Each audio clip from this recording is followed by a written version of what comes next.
Hey, honey? Yeah, what's up?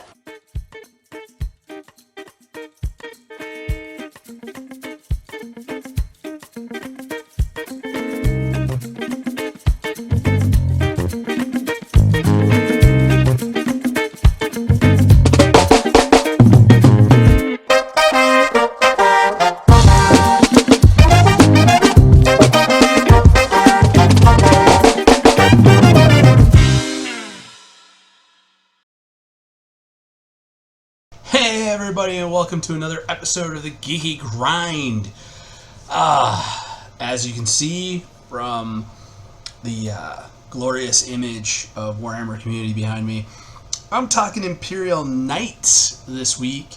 I know, I'm like a couple days late. I only do my 40k talks on Sundays, and out of all the factions spoiled this week, this is the faction I really think I want to call it now. Like, Knights are either going to be well, with all the anti-tank stuff that's coming out, I think they're going to be A. They might be S, but vehicles, that high toughness value, is definitely going to be a factor in 10th edition games. And I got to go to the hobby shop today, played against John, and was able to get a game in. Played, I don't know, probably like a 1,200 point game. I had Knights, he had Orcs. I did not know that Thaka has a 4 damage per phase cap. Learned that the hard way today. And, but yeah, no, I had fun playing Knights, and I'm going to have fun playing Knights in 10th edition. So let's take a look at these new nightly rules. Faction focus. The code Shibaric is back. Instead of having 4 to choose from, you're only going to have 2. And instead of choosing 2, you choose 1. Because if your army faction is Imperial Knights, at the end of read mission objectives, you select one of the oaths below to be active for your army. So this is the rule you'll get for any time you're playing Knights. At the start of your command phases, your oath deed is completed and your army becomes honored, and for the rest of the battle, and you gain 3 CP. Yeah, it's nice. So there's no tracking your honor points. You're either honored or you're not. That's nice. This definitely brings Knights into more of my philosophy of where they should be, is being the red deck wins. Very straightforward, very little moving pieces, very simple army for somebody to run, your low model count, all that cool stuff. Simple, be able to get done your turn fast, have plenty of time left on the clock, all those cool things. So lay low the tyrants, your oath ability, each time this model is selected to shoot or fight, you reroll a hit roll of 1 and reroll a wound roll of 1. That's what you get for selecting this one. And your deed is completed if the enemy warlord is destroyed. So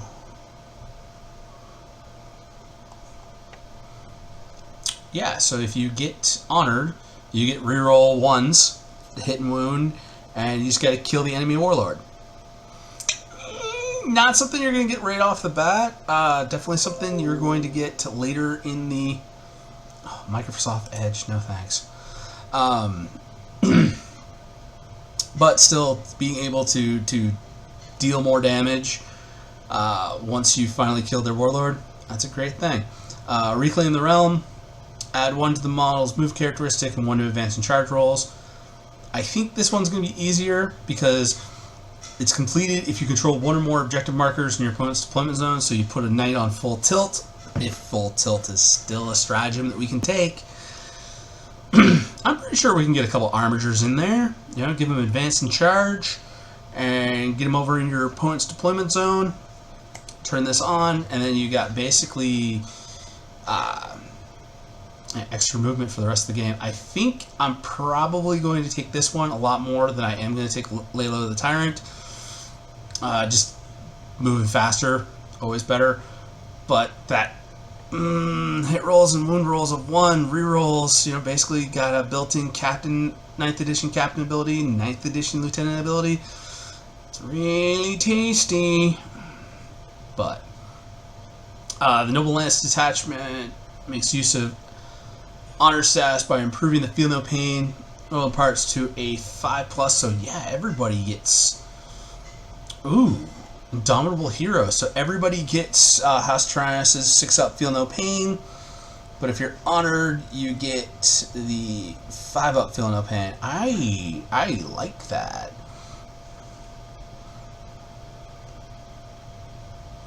Also, army with this ability, gain the associate with ability, and you gain the associate D to complete. Oh, so we get the ability and we have the D to complete in order to get the 5+ feel no pain. Okay. I think actually, yeah, Laylo the Tyrant. And then Laylo the Tyrant giving you taking you from a 5+ to from a 6+ to a 5+ feel no pain. I like it. I like it a lot. Alright, unit spotlight. The Mighty Warglaive. Movement 12, still the same. Toughness 10, up from 7 by 3 points. Man, if I had toughness 10 armatures in my game I played today, I would probably have had those armatures survive much later to the last game. Like, in the game I played today, I had 1 armature alive at the end. That was it. Save is a 3+, same as always. Wounds are 12. That's still the same as normal. Leadership 7+. So yeah, should be able to make 7s, no problem. Objective controlled 8. So yeah, because they counted as 5, and then if you got the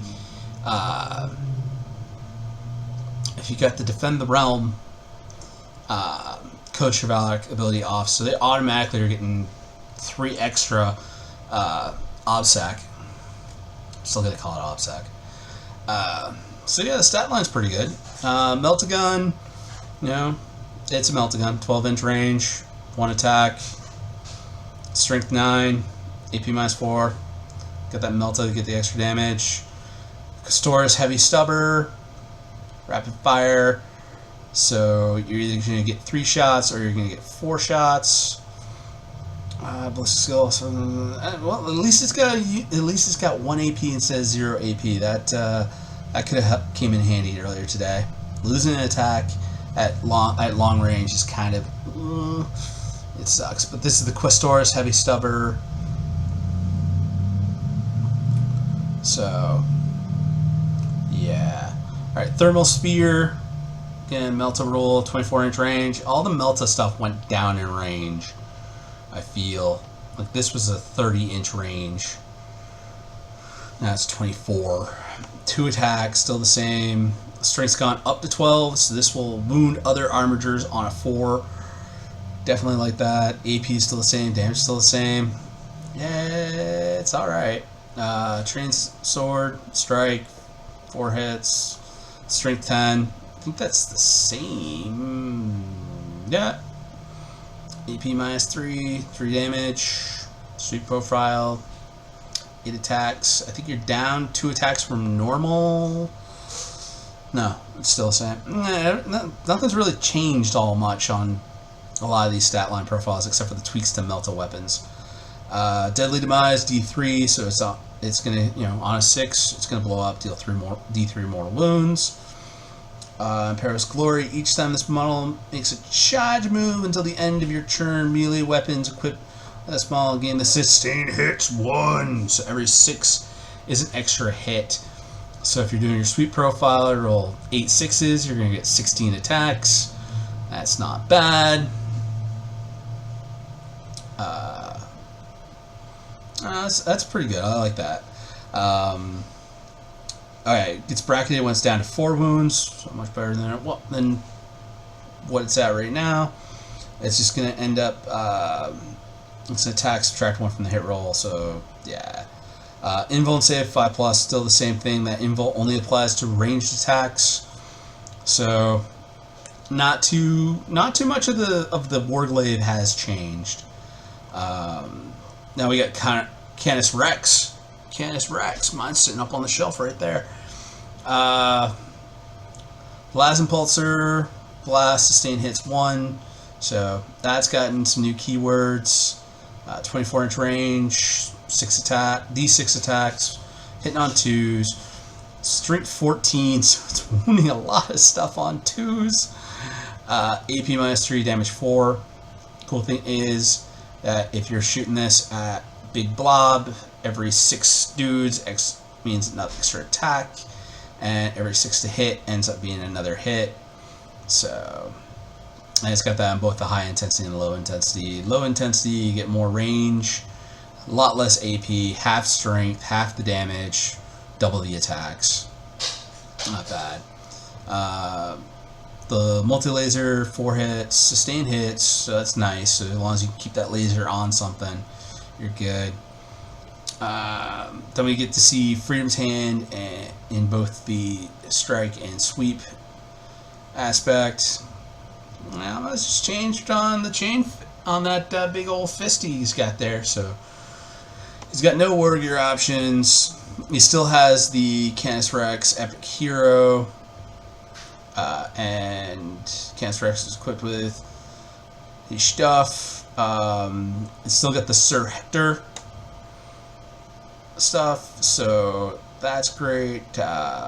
He's an Epic Hero, so he can't join a squad, but he's a big knight, so he doesn't need to be part of it. His Deadly Demise is D6, so the Questoris Knights are going to have D6 mortal wounds when they blow up.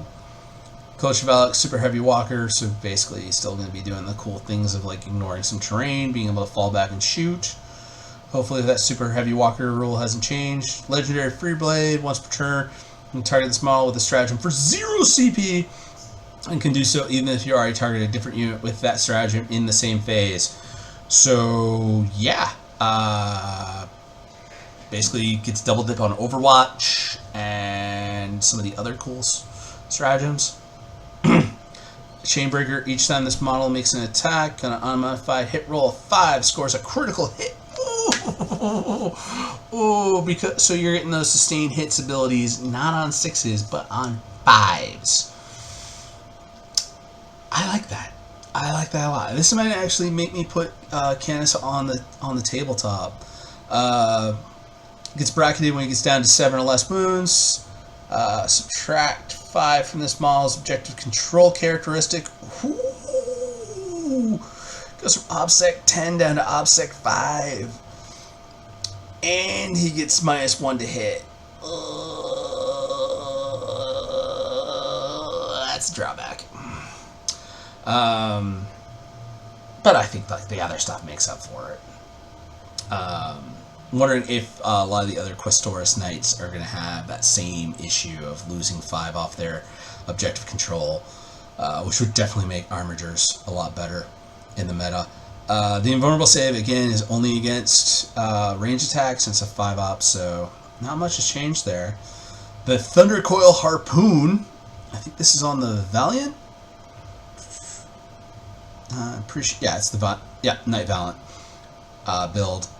Gets the Thundercoil Harpoon, anti-monster +4, so that means auto wounds on a 4+, anti-vehicles wounds on a 4+, devastating wounds. So if it's a 4+ and you're shooting either a monster or a vehicle, they automatically go to mortal wounds. 18-inch range. Again, bad range, but 1 attack. Bless skill 2+, strength 24. Oh yeah, let's just go back up here to toughness 12. So this thing wounds a Questoris Knight on a 2+. And if it's 4+, it's mortal wounds, and its AP is -6, so you better have invulnerable saves. And the damage is 12. So 3 shots can take down a knight with one from one of these things, but you only get 1, so that's okay. I don't know. I have not played with the big with the big knights. I actually want to get the Castellan over the Valiant, but I'm going to magnetize it so I have both options. But yeah, that's a pretty powerful. That's a pretty powerful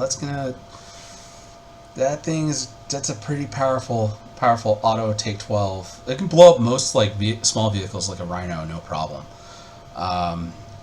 This I'm happy for.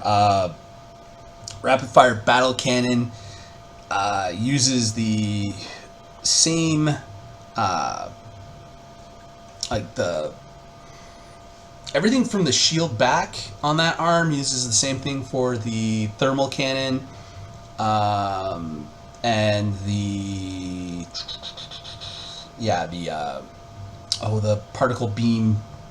What was it? It's the las impulsor. So I have two of these guns put together. I can put one on my Bloody Rose Knight, or I can put one on Voltron. I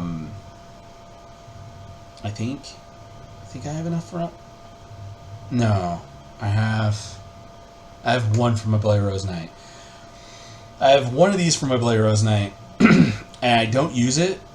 And I wish that I would have built it as the thermal cannon. But seeing this new data slate makes me go, yeah, I want some more, because this it's got 72-inch range, which basically means it can hit anything on the table, because that's 7 feet. No, that's 6 feet. It can hit something 6 feet away. So that's got range on pretty much the entire table. Attacks is D6 plus 3, but it's rapid fire, so if you're within 3 feet, you're going to be doing 2d6 plus 6. You're hitting on 3s. Strength is 10, so pretty much, I think rhinos are strength 9 now, so this thing can cap a rhino. It is blast, so you get extra shots based on if you're shooting at a lot of small stuff. And Terminators are strength 5, so if you're shooting this at Terminators, you're going to be wounding on 2s.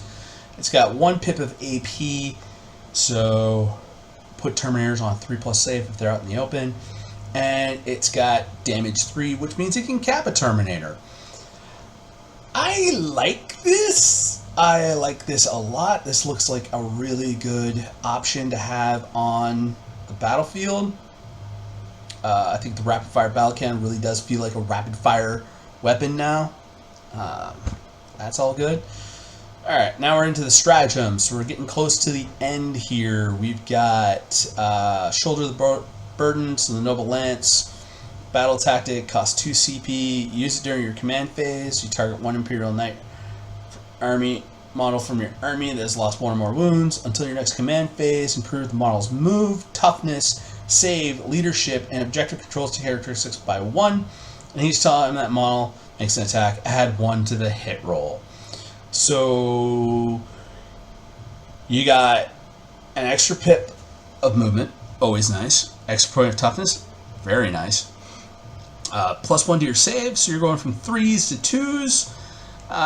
Getting some extra leadership, definitely something that you can use this and you could stack this before you take your battle shock test, so you could probably bounce that leadership up a bit, be able to pass.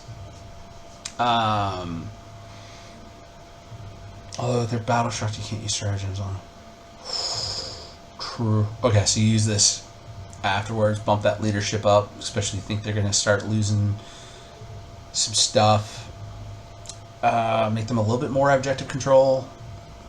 So you could probably steal away an objective if you needed to, if you just need that 1 extra OC.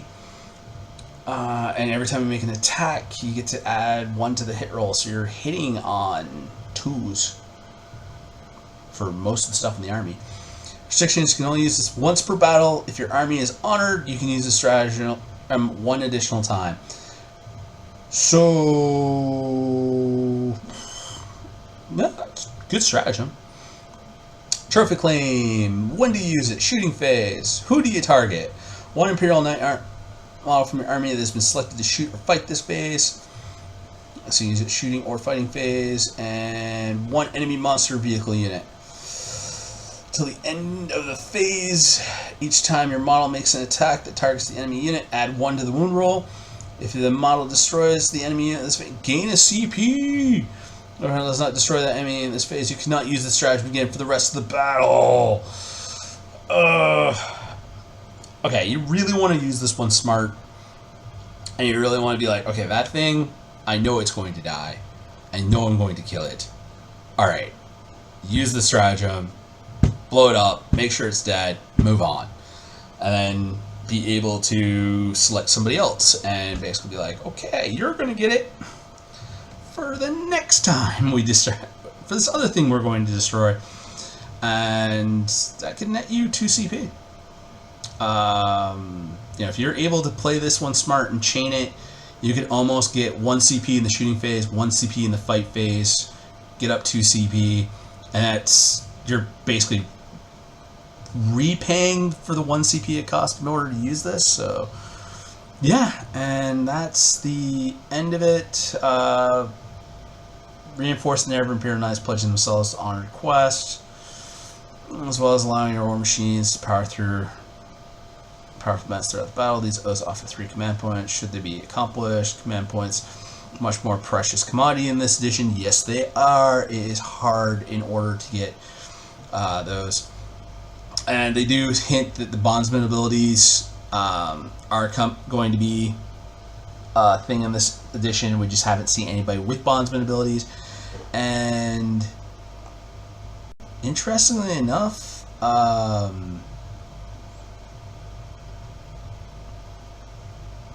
think Canis Rex has lost his... Yeah, he's lost, like, his quasi... yeah, he's lost his quasi... chaplain abilities. Like, he doesn't have those. 'Cause didn't he have the preceptor abilities? He was basically a preceptor that had the whole thing of like his character could pop out. Yeah, because it's up here. He still flips over and becomes Sir Hector when he's destroyed. That's an interesting thing. Maybe we're not going to have. Maybe we're not going to have priestly knights in this edition, or maybe they decided to make him a little bit different than the other one. So, but overall, I'm liking it. The toughness going up on everything, and the wounds getting bumped. Just the sheer firepower that knights have is just going to be nuts in this edition. So I'm happy. I like it. I'm trying to think, because they've covered knights, they've covered space marines, they've covered sisters of battle, they covered necrons, they covered admech. We've gotten some tyrannid stuff. I'm just trying to think, like, because Black Templar, Death Watch, we got Death Guard, and we got Chaos Space Marines. So I'm only really hoping maybe Black Templar's got something a little spicy other than just Codex. Not Codex, but I